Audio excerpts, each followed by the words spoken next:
हिंदवी स्वराज्याचे सरसंस्थापक छत्रपती शिवरायांना मानाचा मुजरा करतो। भारतीय राज्यघटनेचे शिल्पकार भारतरत्न डॉक्टर बाबासाहेब आंबेडकर यांना मानवंदना अर्पित करतो। आजच्या आपल्या या बैठकीमध्ये आपल्याला मार्गदर्शन करण्याकरता उपस्थित असलेले महाराष्ट्र प्रदेश भारतीय जनता पक्षाचे अत्यंत धडाडीचे अध्यक्ष, ज्यांनी अक्षरशः महाराष्ट्र पिंजून काढला आणि कार्यकर्त्यांना ऊर्जा दिली, असे चंद्रशेखर बावनकुळेजी, आपले सहप्रभारी माननीय जयभान सिंह पवैया जी, नुकतेच पुन्हा एकदा मध्य प्रदेशच्या विधानसभेमध्ये निवडून आलेले आपले दुसरे सहप्रभारी माननीय ध्रुवेजी, आपल्या राष्ट्रीय मंत्री पंकजाताई मुंडे, दुसऱ्या राष्ट्रीय मंत्री आणि ज्यांनी राजस्थानच्या विजयामध्ये प्रचंड मेहनत केली अशा विजयाताई रहाटकर, आपले विधान परिषदेचे गटनेते प्रवीणजी दरेकर, या ठिकाणी उपस्थित सर्वच आपले पदाधिकारी आणि उपस्थित सर्व भगिनी आणि बंधूंनो, आज अतिशय आनंद आहे की आई जगदंबेच्या सानिध्यात कोराडीमध्ये आपली ही बैठक होते आहे। आपले प्रदेशाध्यक्ष चंद्रशेखर बावनकुळेजींनी अनेक वर्ष या भागाचं प्रतिनिधित्व केलंय आणि अतिशय सुंदर या मंदिराचा विकास देखील त्यांनी केलाय। त्यामुळे जाताना सगळ्यांनी आई जगदंबेचं दर्शन घेऊन जावं अशी देखील आपल्या सर्वांना विनंती करतो। आज खरं म्हणजे ही बैठक होत असताना एकीकडे 3 राज्यांमध्ये मिळालेला प्रचंड मोठा विजय, या विजयाचा उत्साह आपल्या मनामध्ये आहे आणि त्याच वेळी येणारी लोकसभा निवडणूक, या निवडणुकीचं आवाहन देखील आपल्या समोर आहे। आव्हान मी या अर्थाने म्हणतो की प्रत्येक निवडणूक ही गंभीरतेने घ्यायची असते आणि आता अनेक लोक असं म्हणत होते की ही जी काही 5 राज्यांची निवडणूक आहे, रन अप टू लोकसभा आहे, लोकसभेचं जे काही आहे ते या राज्यांमध्येच त्याचा निर्णय होणार आहे। पण त्याही वेळेस माझं मत ठाम होतं की 5 राज्यांच्या निवडणुकीत विजय तर आपल्याला मिळेल, पण या 5 राज्यात विजय मिळो का न मिळो, लोकांनी एक गोष्ट मनामध्ये पक्की ठेवली आहे की देशाची सूत्र पुन्हा एकदा मोदीजींच्याच हातात द्यायची।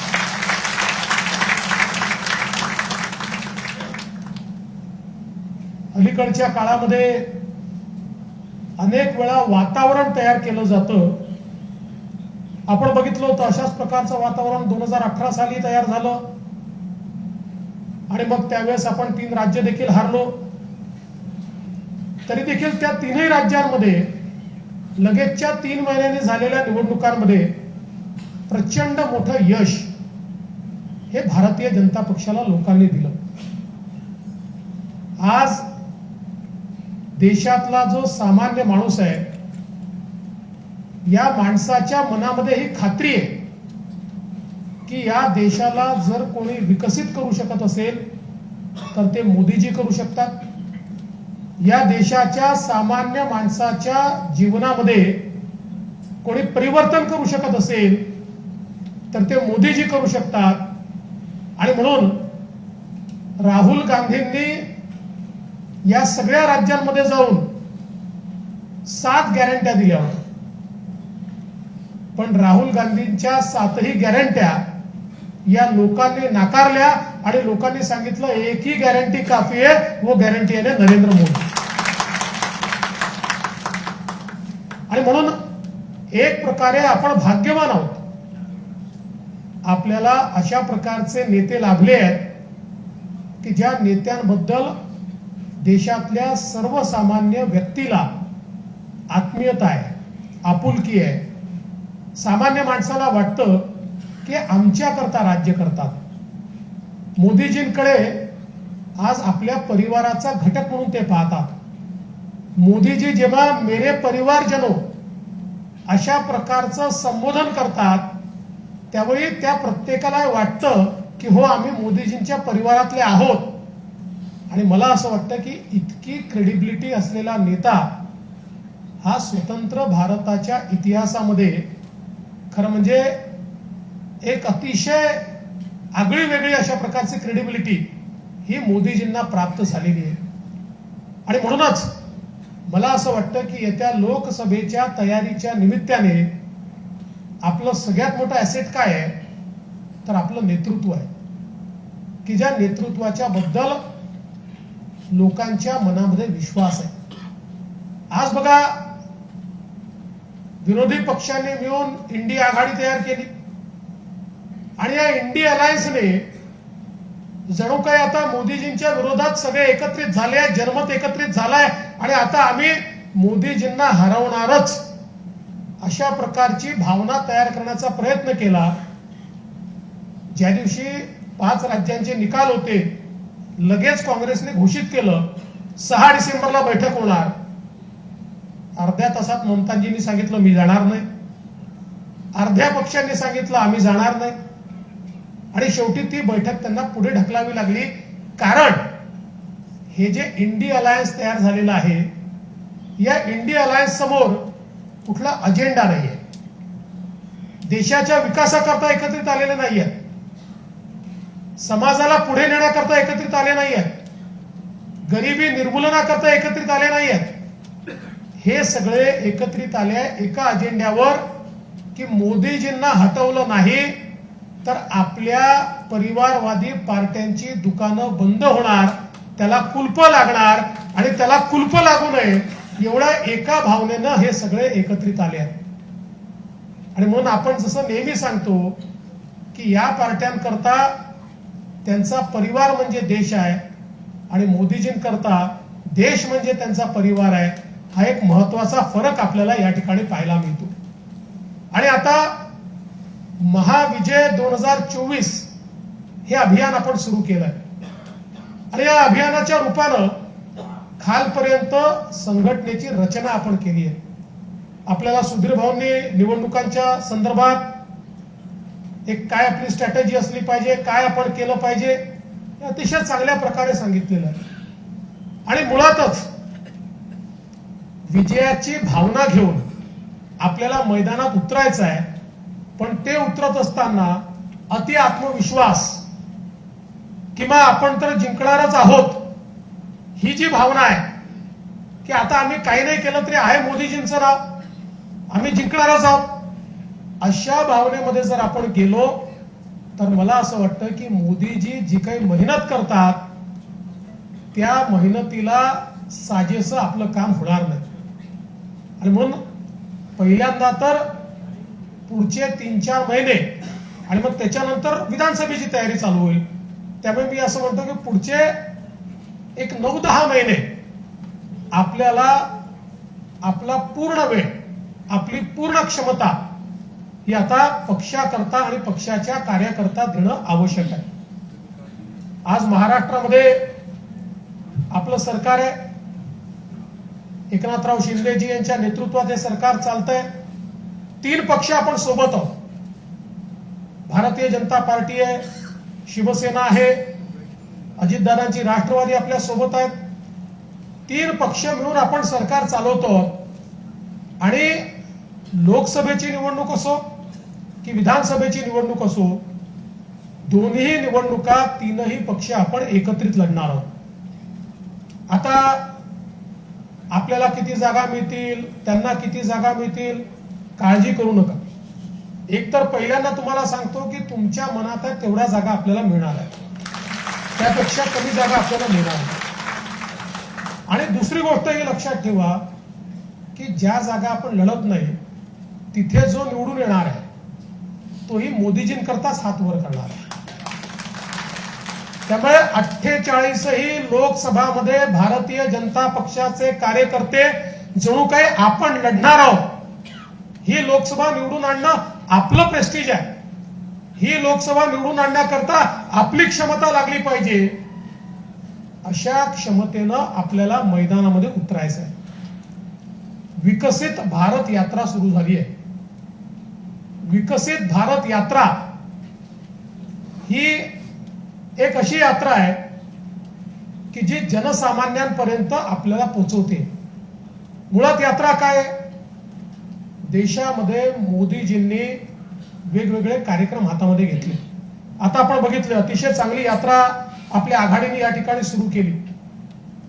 विश्वकर्मा सारखा कार्यक्रम की पहिल्यांदा देशातल्या 12 बलुतेदारांचा विचार हा मोदीजींनी या ठिकाणी केला. ज्यांना आपण 18 पगड जाती म्हणतो, 12 बलुतेदार म्हणतो, ज्यांना आपण मायक्रो ओबीसी म्हणतो, अशा सगळ्या प्रकारच्या लोकांचं हित हे सेंट्रल अजेंड्यावर देशाच्या स्वातंत्र्यानंतर पहिल्यांदा आलाय. आणि अशा प्रकारची योजना आहे की हा जो सामान्य आमचा मायक्रो ओबीसी आमचा 12 बलुतेदार आहे याच्या जीवनामध्ये पूर्ण परिवर्तन करू शकेल, याला अधिकारिता देऊ शकेल, याला समृद्ध करू शकेल, याच्या पुढच्या पिढ्यांचं कल्याण करू शकेल, अशा प्रकारची योजना मोदीजींनी सुरू केली. किंवा काही दिवसांपूर्वी झारखंडमध्ये आदिवासी समाजाकरता जी योजना मोदीजींनी सुरू केली, 25,000 कोटी रुपये हे विशेषतः आदिम जमातींकरता मोदीजींनी त्या ठिकाणी ठेवले. आणि हा जो शेवटचा माणूस आहे म्हणजे आदिवासींमधलाही जो अधिक दुर्बल आहे, हे प्रिमिटिव्ह ट्राईब्स आहे की ज्यांच्याकडे लक्ष दिलं नाही तर कदाचित हे संपून जातील, एक्सटिंक्ट होतील. अशा प्रकारचे जे ट्राईब्स आहेत की ज्यांच्यामध्ये आजही जर आपण बघितलं की यांच्यातले 60-70% लोक आजही बेघर आहेत, त्यांच्यापर्यंत कुठलाही विकास पोहोचलेला नाहीये. या शेवटच्या माणसाची चिंता करत पुढच्या 3 वर्षामध्ये पीव्हीटीजी मधला एकही आदिवासी हा बेघर राहणार नाही. प्रत्येकाचं घर असेल, त्या प्रत्येक पाड्यामध्ये रस्ता असेल, त्या प्रत्येक पाड्यामध्ये पिण्याचं पाणी असेल, त्या प्रत्येक पाड्यापर्यंत लाईटची व्यवस्था केली असेल, मोबाईलचं टावर गेलेलं असेल. कारण आज मोबाईल कनेक्टिव्हिटी हे आर्थिक अधिकारितेचं सगळ्यात मोठं साधन आहे आणि म्हणून ते गेलं असेल, रोजगाराच्या संधी तिथे गेल्या असतील. अशा प्रकारची व्यवस्था आज या कार्यक्रमाच्या माध्यमातून त्यांनी केली आहे. आणि म्हणून हे जे सगळे कार्यक्रम आहेत, विकसित भारत संकल्प यात्रा ही सॅच्युरेशन पद्धतीनं लोकांपर्यंत योजना पोहोचवण्याची एक यात्रा आहे. एका परिवाराला जेवढ्या प्रकारच्या योजनांचे लाभ मिळू शकतात ते सगळे लाभ हे त्यांच्यापर्यंत पोहोचवण्याकरता ही विकसित भारत संकल्प यात्रा त्या ठिकाणी चालली आहे. आणि म्हणून मला असं वाटतं की या यात्रेमध्ये भारतीय जनता पक्षाचा प्रेझेन्स, यात्रा सरकारी आहे, आपण काही झेंडे घेऊन गेलं पाहिजे असं कोणाचं मत नाही, पण भारतीय जनता पक्षाच्या कार्यकर्त्याचं काम काय आहे तर योजना सरकारच्या लोकांपर्यंत पोहोचवायच्या आहेत. मग ही यात्रा नीट गेली की नाही त्याची चिंता करणं, तिथे लोक उपस्थित आहेत की नाही चिंता करणं, जी काही कमी असेल ते त्या ठिकाणी करणं, लोक एकत्रित करणं, लाभार्थी त्या ठिकाणी त्यांच्यापर्यंत लाभ पोहोचवणं, त्यांना त्या लाभांशी जोडून देणं, या सगळ्या गोष्टी आपल्याला करायच्या आहेत. आज आपण पाहू शकतो की आज केंद्रातले 8 मंत्री हे महाराष्ट्रामध्ये वेगवेगळ्या भागांमध्ये या यात्रेच्या निमित्ताने चालले आहेत. त्यामुळे मला असं वाटतं की पुढचा काळ, आणि हे लक्षात ठेवा की ही जी यात्रा आहे, ही यात्रा खऱ्या अर्थानं सामान्य माणसाला मोदीजींशी जोडणारी यात्रा आहे. हा नुसता संकल्प यात्रेचा रथ नाही आहे, हा मोदीजींच्या गॅरंटीचा रथ आहे. जी गॅरंटी लोकांपर्यंत पोहोचते, जी गॅरंटी केवळ शब्दांपुरतं मर्यादित नाही आहे. आणि म्हणून हा जो काही विकसित भारत संकल्प यात्रेचा रथ आहे, याचं योग्य स्वागत होणं, तो गावोगावी पोहोचणं, त्याच्यापुढे लोक उपस्थित राहणं, याकरता आपण प्रत्यक्ष लक्ष घालण्याची आवश्यकता. एक गोष्ट मी आपल्याला प्रकर्षाने सांगू इच्छितो की आज महाराष्ट्रामध्ये सामान्य माणसाला मोदीजींचं आकर्षण आहे. काही लोक म्हणतात नाही ते हिंदी भाषी पट्ट्यात आहे, ते इकडे आहे, ते तिकडे आहे. याला काहीच अर्थ नाही आहे. हे जे काही सांगितलं जातं, जर मोदीजींचं आकर्षण महाराष्ट्रातल्या सामान्य माणसाला नसतं तर 2 लोकसभेच्या निवडणुका 42 जागा आपण या ठिकाणी महाराष्ट्रामध्ये जिंकलो. आणि अशा ठिकाणी जिंकलो की जिथे कल्पना केली नव्हती, अशा मतदारसंघांमध्ये जिंकलो. हे काय जिंकू शकलो? याचं कारण महाराष्ट्रातल्या सर्वसामान्य माणसाला वाटतं की आपल्या राज्यामध्ये जो काही विकास होऊ शकतो, आपल्या देशात जो काही विकास होऊ शकतो, तो मोदीजींच्या माध्यमातूनच होऊ शकतो. पण एक गोष्ट लक्षात ठेवा, आता ही जी निवडणूक आपण जिंकलो ना 3 राज्यांची, याने आपलं मनोबल जसं उंचावलंय तसं विरोधकांचं मनोबल हे खच्ची तर झालंच आहे, पण ते एका डॅमेजिंग मानसिकतेमध्ये पोहोचले आहे. एक हिंदीमध्ये म्हणतात, हम न खेले खेल बिगाडे. अशा प्रकारची मानसिकता तयार झाली आहे. आपण वर्षानुवर्ष विरोधी पक्षात काम केलं, पण विरोधी पक्षात काम करत असताना आपण सत्तेचे विरोधक होतो, आपण देशाचे विरोधक नव्हतो, आपण विकासाचे विरोधक नव्हतो, आपण समाजाचे विरोधक नव्हतो. आपण वैचारिक विरोध त्या पक्षांना केला, त्यांच्या विचारधारेला केला. आणि म्हणून बोलत असताना कधी आपण देशाची हानी होईल, देशामध्ये समाजामध्ये विघटन होईल, अशा प्रकारे आपलं वर्तन आणि वक्तव्य कधी राहिलं नाही. पण दुर्दैवाने महाराष्ट्रात आणि देशात आज ज्या प्रकारचा विरोधी पक्ष मानसिकतेत गेलाय, आता काय वाटेल ते करायचं, आपल्या अस्तित्वाची लढाई आहे. खोटं बोला, रेटून बोला. आता त्यांना देशाची चिंता नाहीये, त्यांना समाजाची चिंता नाहीये, त्यांच्या वागणुकीचा काय दूरगामी परिणाम आहे याची चिंता नाहीये. एक अनार्किस्ट अशा प्रकारच्या भूमिकेमध्ये ते पोहोचले आहेत. आणि म्हणून खऱ्या अर्थानं सावध राहण्याची आवश्यकता आहे. आज आपण पाहतोय रोज भूमिका बदलत आहेत. आणि महाराष्ट्रामध्ये ज्या प्रकारे उद्धव ठाकरेंची सेना आणि शरद पवारांची राष्ट्रवादी आणि अर्थातच काँग्रेस ज्या प्रकारच्या भूमिका हे लोक घेत आहेत, यांना प्रदेशाची चिंता नाहीये, समाजाची चिंता नाहीये. यांना केवळ सत्तेच्या राजकारणामध्ये आपलं अस्तित्व कसं टिकवता येईल इतक्यापुरतं आता यांची कारवाई मर्यादित आहे. आणि म्हणून मला असं वाटतं की येणारे दिवस हे अधिक सावधानतेने आपल्याला त्या ठिकाणी काढावे लागणार आहे.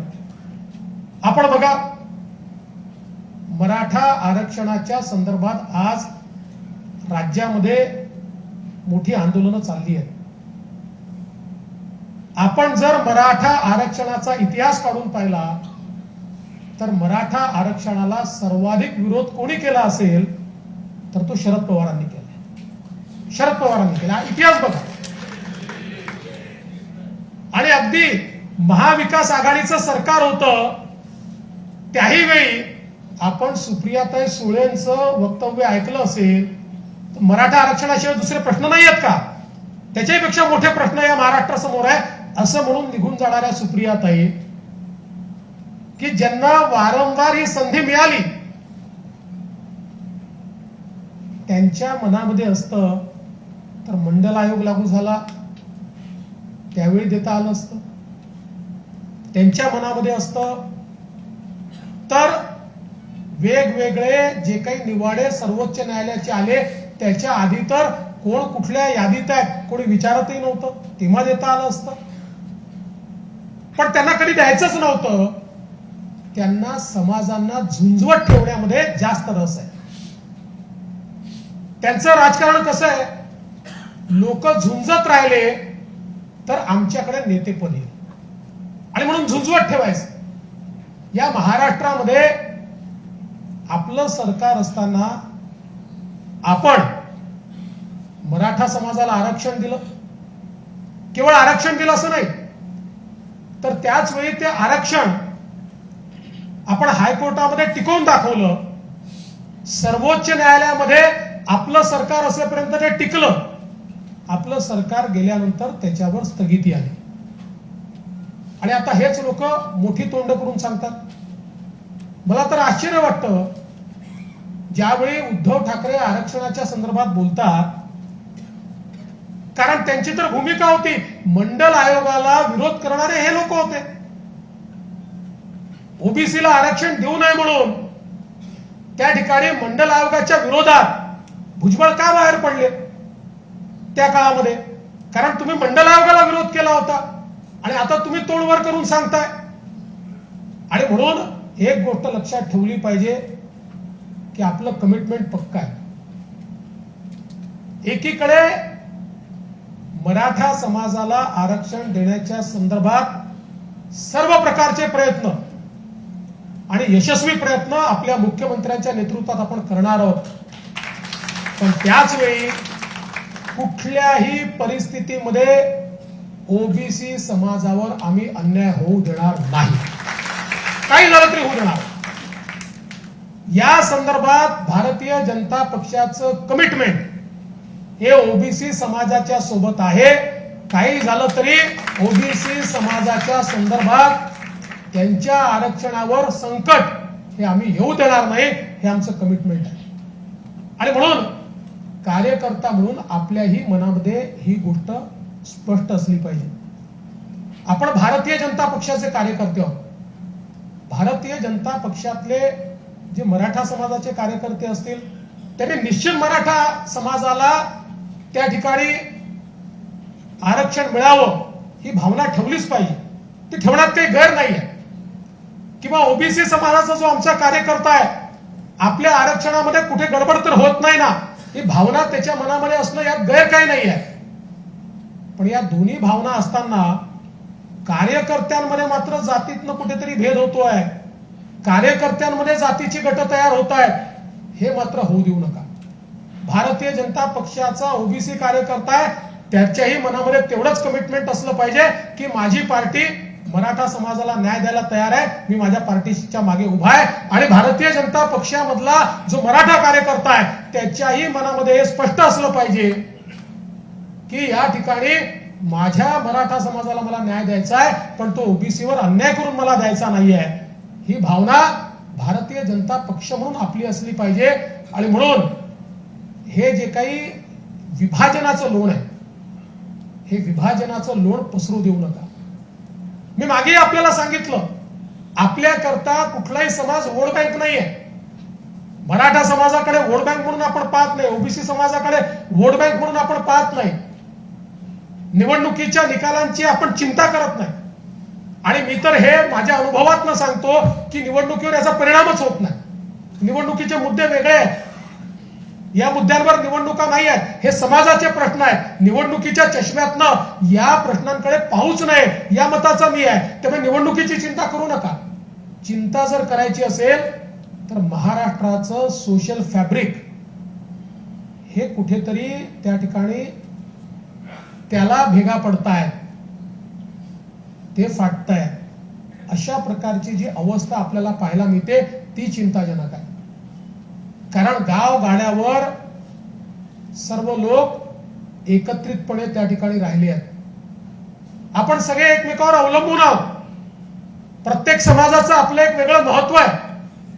आणि मग अशा परिस्थितीमध्ये मला असं वाटतं की ज्यावेळेस मोदीजी सांगतात की माझ्याकरता जात धर्म महत्वाचा नाही आहे, माझ्याकरता महत्वाचं संविधान आहे आणि माझ्याकरता एकच जात आहे ती म्हणजे गरिबी, सगळ्या प्रकारच्या गरिबांना त्या ठिकाणी न्याय देण्याचं काम, मग आरक्षणाची भावना कशातनं निर्माण होते? गरिबीतनंच निर्माण होते.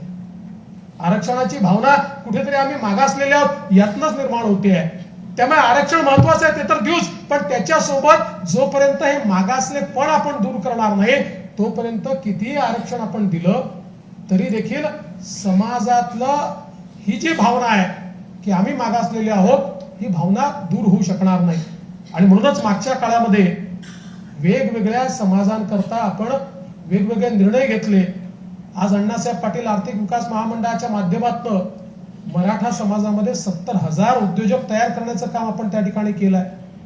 आज या ठिकाणी महाज्योतीच्या माध्यमातून ओबीसी समाजाकरता फेलोशिप पासनं स्कॉलरशिप पासनं तर मला अतिशय आनंद वाटतो की आता आपण म्हणजे मी जेव्हा मुख्यमंत्री होतो आपण घोषणा केली होती, मध्यंतरीच्या सरकारने आपण घोषणा केली होती की 36 हॉस्टेल आम्ही ओबीसी करता तयार करणार. 2.5 वर्ष सरकार यांचं होतं, यांनी घोषणा केली, त्यांनी 36 म्हटले होते, आम्ही 72 करणार. एक हॉस्टेल सुरू केलं.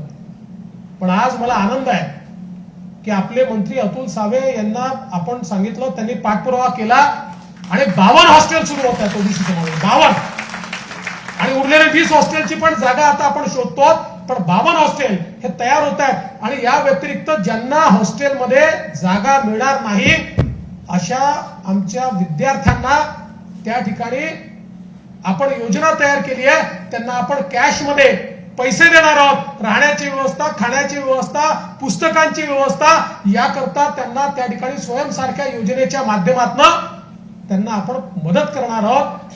म्हणजे पहिल्यांदा अशा प्रकारे समाजाचा विचार झालाय. ओबीसी समाजातही जे दुर्बल आहे, जे मायक्रो ओबीसी आहेत, त्यांचा विचार आपण या ठिकाणी केलेला आहे आणि त्यांच्याकरता वेगवेगळी महामंडळं त्या ठिकाणी सुरू करून त्या समाजातल्या मुलांना आपल्याला रोजगार कसा देता येईल, स्वयंरोजगार कसा देता येईल या संदर्भातला प्रयत्न आपण त्या ठिकाणी केलेला आहे. आणि म्हणून मला असं वाटतं की कोणी काही नरेटिव्ह तयार करू द्या, हे लोक फक्त माध्यमात दिसणार आहेत आणि माध्यमांचा असर जर झाला असता तर भारतीय जनता पार्टी कधीच निवडून आली नसती. मी असं म्हणत नाही, माध्यमांचं एक महत्वाचं रोल आहेच, पण ज्या वेळेस एखादा नरेटिव्ह हा सत्यापासून विपरीत असतो, ज्या नरेटिव्ह मध्ये केवळ राजकारण आहे, ज्याच्यात सत्य नाही आहे, अशा प्रकारचा नरेटिव्ह तुमचं भाग्य कधीच बदलू शकत नाही. हा नरेटिव्ह 4 दिवस चालतो पण 5व्या दिवशी तो मरतो. आपण बघितलं मराठा आरक्षणाच्या संदर्भात ज्या प्रकारे आपल्या पक्षाला टार्गेट करण्याचा प्रयत्न केला आणि मग काही नेत्यांनी त्याच्याकरता वॉर रूम उघडल्या आणि क्रिएटिव्ह बनवून टाकले भाजपच्या विरुद्ध, नाही चालू शकले. कारण शेवटी त्यांच्याकडे बोट गेलं की इतके वर्ष तुमचे बापजादे होते, तुम्ही का त्या ठिकाणी आरक्षण दिलं नाही, त्याचं उत्तर नाही देऊ शकत नाही, कारण त्यांनी निव्वळ राजकारण केलंय. आणि म्हणून आज आपण ही गोष्ट लक्षात ठेवली पाहिजे की महाराष्ट्रामध्ये सामान्य माणसाचा विश्वास हा आपल्यावर आहे. आज काय अवस्था आहे बघा. उबाठा सेनेचा नाशिकचा जिल्हा प्रमुख हा दाऊदचा हस्तक सलीम कुत्ता, आता नावच कुत्ता आहे, या कुत्तासोबत स्वतःच्या फार्म हाऊसवर कुत्त्याकरता पार्टी ठेवतो आणि काय डान्स त्या कुत्त्यासोबत त्याचा, म्हणजे जसं काही सेलिब्रेशन चाललंय. एखादा स्वातंत्र्य संग्राम सेनानी जेलमधनं सुटून आलाय अशा प्रकारचं त्या ठिकाणी सेलिब्रेशन चाललेलं आहे. अरे शरम वाटली पाहिजे. या महाराष्ट्रामध्ये दाऊदनी बॉम्बस्फोटाच्या माध्यमातून केवळ बॉम्बस्फोट केला असं नाहीये, देशाच्या सार्वभौमतेला चॅलेंज केलं होतं, आव्हान दिलं होतं. की मी एक व्यक्ती भारताला हलवून सोडू शकतो, देशाच्या सार्वभौमतेला एक प्रकारचं आव्हान देण्याचं काम हे त्या ठिकाणी दाऊदनी केलं होतं. आणि त्या दाऊदच्या साथीदाराच्या सोबत तुम्ही त्या ठिकाणी डान्स करता, ही अवस्था आहे. आणि आता हे लोक आपल्याला राष्ट्रवाद शिकवणार, हे आपल्याला हिंदुत्व शिकवणार. आज खरं म्हणजे ज्या प्रकारचं पतन बघा, ते आपले विरोधक असतील पण तरी मला दुःख आहे, कारण हिंदू हृदय सम्राट शिवसेना प्रमुख बाळासाहेब ठाकरे हे आपल्याकरता नेहमीच वंदनीय राहिलेले आहेत. आणि त्यांच्यासोबत इतके वर्ष काम करताना खऱ्या अर्थानं जो विचार त्यांनी मांडला, आता तो विचार त्यागून आणि त्या विचारांच्या विरोधकांसोबत रोज मांडीला मांडी लावून बसायचं आणि भाषणात आपल्याला सांगायचं आम्हीच हिंदुत्ववादी आहोत, तुम्ही आम्हाला शिकवू नका. अरे आम्ही शिकवायचं सोडा, जनता तुम्हाला धडा शिकवणार आहे. आता हे जे काही तुम्ही केलेलं आहे, जनता तुम्हाला या ठिकाणी धडा शिकवणार आहे. आज मी एक या निमित्ताने सांगू इच्छितो की हे जे काही 3 पक्ष तिकडे एकत्रित आहेत, काँग्रेस पक्षाची तर काय अवस्था आहे सांगण्याची आवश्यकता नाही. मगाशी सुधीर भाऊंनी सांगितले खरं आहे की राहुल गांधी हे ईश्वराने आपल्याला दिलेलं वरदान आहे.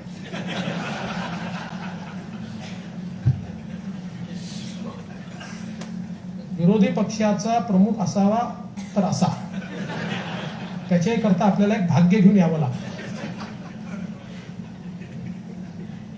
पण तीच अवस्था त्यांची आज सर्व दूर आहे. ही काँग्रेस पक्षाची अवस्था का झाली? कारण काँग्रेस पक्षाने केवळ स्वतःचा विचार केला. पक्ष, संघटना याचं महत्व संपलं. एक काळ असा आला, काँग्रेस पक्षामध्ये निवडणुका कशा व्हायच्या, तर तिथला जो कोणी प्रमुख आहे स्थानिक स्तराचा, तो कोणाला तरी बोलवायचा, पोरांना बसवायचा, मतदार याद्या घेऊन बसायचे, त्यांना पैसे दिले जायचे आणि मग त्यातनं त्या मतदार याद्यातनं ते सदस्य करायचे, मग त्याचं इलेक्शन दाखवायचे, मग हा निवडून यायचा. त्यामुळे बघता बघता तिथे कार्यकर्ता संपला, नेते मोठे झाले, पक्ष लहान होत गेला. आणि आज अवस्था अशी आहे की देशातल्या सगळ्यात जुन्या पक्षामध्ये आज ज्या प्रकारची सुंदोपसुंदी आपल्याला पाहायला मिळते, ज्या प्रकारची अवस्था पाहायला मिळते, हा पक्ष वर येणं कठीण आहे. आणि म्हणूनच भारतीय जनता पक्षामध्ये आजही संघटनेचं महत्व काय? भारतीय जनता पक्षामध्ये परवा अमित भाई शाह यांनी सांगितलं, त्यांना ज्यावेळेस विचारलं की आपके कद्दावर नेताओं को आपने मुख्यमंत्री नहीं बनाया, त्यावेळेस त्यांनी सांगितलं की भारतीय जनता पक्षामध्ये सगळ्यात कद्दावर जर कोणी असेल तर तो आमचा सामान्य कार्यकर्ता.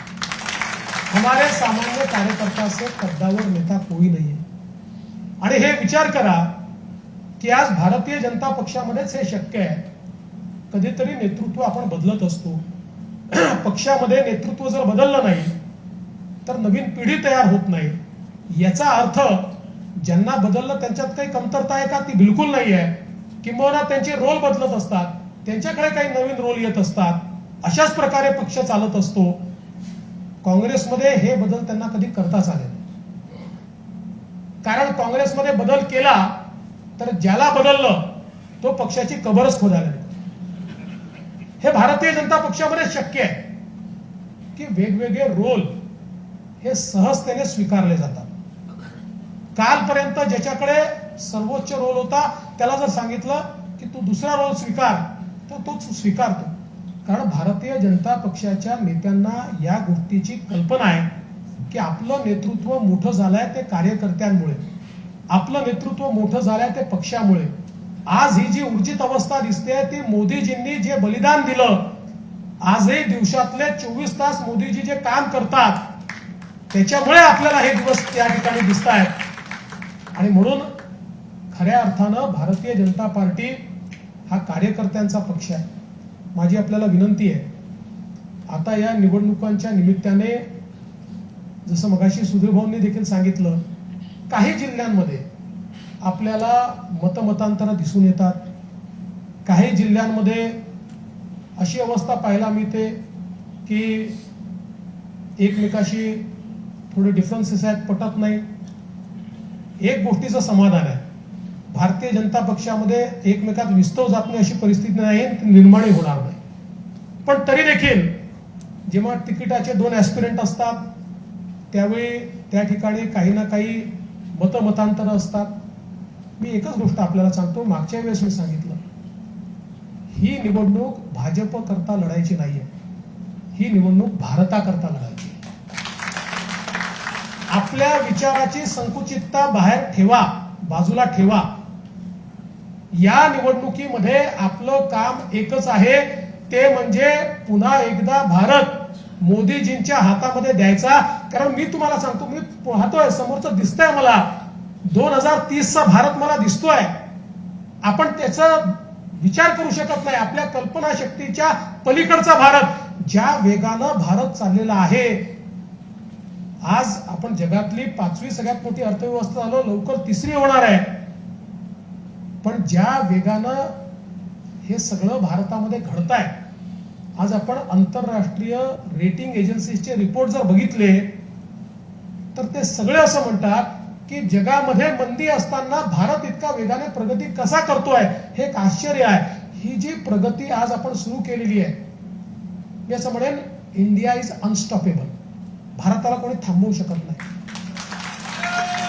आणि मग अशा परिस्थितीमध्ये आज आपले संकुचित भांडणं किंवा मला काय मिळालं, मला काय नाही मिळालं, या सगळ्या गोष्टींचा विचार न करता भारताकरता काम करायचं आहे. भारताच्या 140 कोटी लोकांकरता मला काम करायचं आहे आणि त्याकरता काम करायची संधी मला मिळालेली आहे.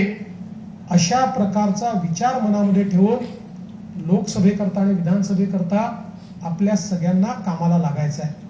आणि मला विश्वास आहे, भारतीय जनता पक्षाचा कार्यकर्ता हा बजरंगबलीचा उपासक आहे. बजरंगबलींना त्यांची ताकदच माहित नव्हती. बजरंगबलींना सांगितलं लंकेमध्ये जा, ते म्हणाले मी कसा जाणार आहे.